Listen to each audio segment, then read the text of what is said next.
Est-ce que vous avez eu à suggérer ce modèle nigérian au gouvernement? J'en ai parlé, oui, j'en parle, autant que en fait, je recueille des informations au fur et à mesure de mes lectures. Je suis devenu très intéressé par ce problème parce que je crois que j'ai une responsabilité morale vis-à-vis de ce qui se passe dans mon pays. Au fur et à mesure que je recueille des informations, je les thésaurise, j'ai publié quelques articles, j'ai participé à des interviews. Là, j'ai créé, si vous voulez, un petit brief, un pamphlet de présentation que je partage et qui me sert de base de présentation dans les milieux où je suis à mesure d'aller faire état de cette situation. Georges, quel rôle joue la corruption dans tout cela? La corruption a un rôle central.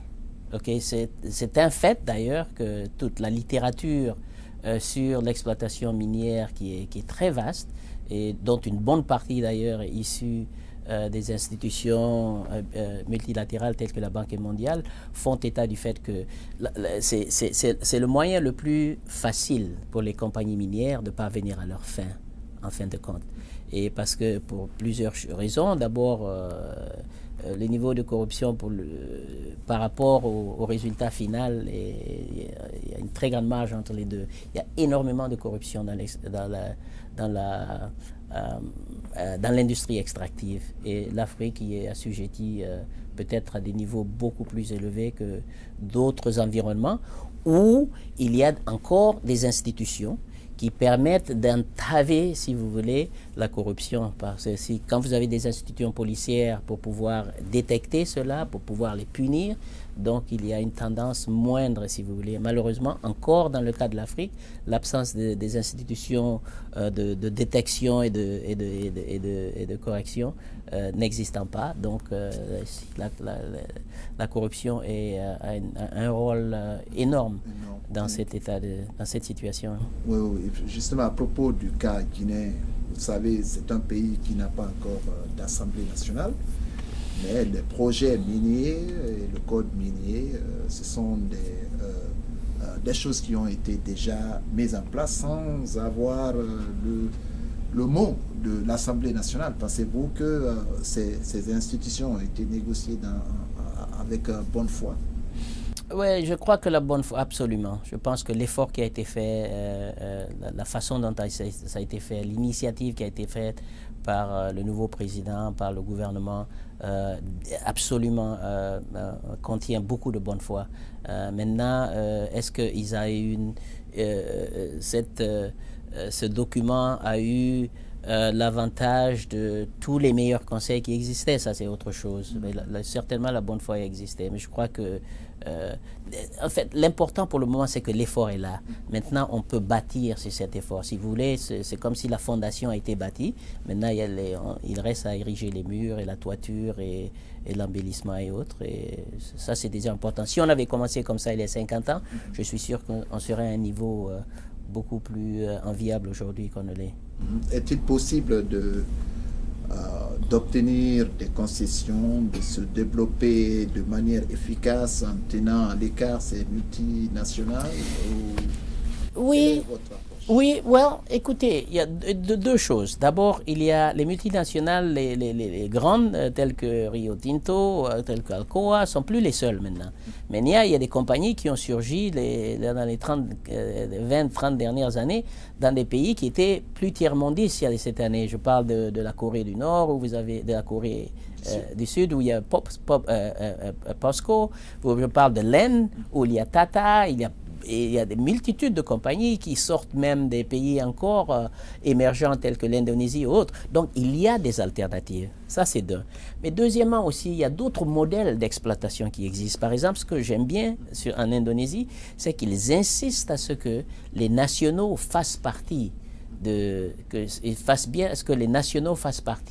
ce développement. En Indonésie, ils ont opéré pour, par exemple, attribuer des petits lots à des nationaux, qui n'ont pas des grandes envergures financières et industrielles, mais qui, en s'associant, donc peuvent mettre en pool, si tu veux, le résultat de leur production pour pouvoir l'exporter. Mais l'ambition là, c'est de faire participer les nationaux. Ce qui est une chose aussi très importante dans un processus de développement, c'est bien sûr l'industrialisation, mais la participation des locaux. Qui est très important. Donc il y a d'autres alternatives que de faire que Rio Tinto et Alcoa, qui sont les seules que nous connaissons, quoi. Très bien. Monsieur Maurice Diané, vice-président du Amex International basé à Washington. Peut-on parler un tout petit peu de Amex? Qu'est-ce que représente cette entreprise?